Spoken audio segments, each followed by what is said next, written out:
ইতিমধ্যেই দুই বাংলায় রীতিমতো সাড়া পড়ে গিয়েছে এসভিএফ এর প্রযোজিত তুফানকে নিয়ে। ওপার বাংলার অভাবনীয় সাফল্যের পর এপার বাংলার দর্শকদের রীতিমতো নাচিয়ে তুলেছে তুফানের মিউজিক।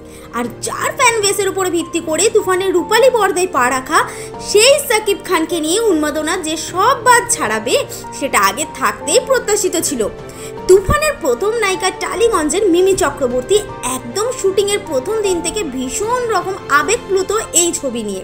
ছবিতে সফল হবেই এ ব্যাপারে যেন মিমি নিশ্চিত ছিলেন।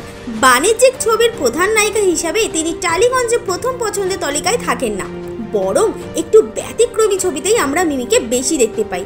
কিন্তু প্রযোজনা সংস্থা শ্রী ভেঙ্কটেশ ফিল্মস তুফানের ক্ষেত্রে একটু ঝুঁকি নিতে রাজি ছিল, আর তাদের বিশ্বাসের সম্পূর্ণ মর্যাদা রেখে মিমি ও সাকিব জুটি বক্স অফিসে ঝড় তুলেছে। এর আগেও কলকাতার বিভিন্ন জায়গায় প্রমোশনে নাচের তালে পা মেলাতে দেখা গিয়েছে মিমি এবং সাকিবকে। উড়াধুরা গানে তাদের নাচের আগে সামনে এসেছিল, আর এইবার সিগনেচার স্টেপে পায়ে পা মেলালেন সাকিব খান ও মিমি চক্রবর্তী। সাকিবের প্রতি একদিকে যেমন চরম শ্রদ্ধাশীল, অপরদিকে ভীষণ বন্ধুত্ব তার সঙ্গে মিমির। এবার যে ভিডিও সামনে এসেছে তাতে সেই ছবি বারবার করে ফুটে উঠছে। দুই বাংলার কিং খানকে নাচের তালের সামনে টেনে ধরছেন মিমি। এমনই দুই বাংলার ফিল্মের হারের খবর 7 তাড়াতাড়ি আপনাদের কাছে পৌঁছে দিতে বদ্ধপরিকর টাইমলাইন ক্রিয়েশন। তুফানের নায়িকা হিসাবে মিমিকে সাকিব ভক্তদের কতটা পছন্দ মন্তব্য করে জানান আমাদের মন্তব্যের বাক্সে।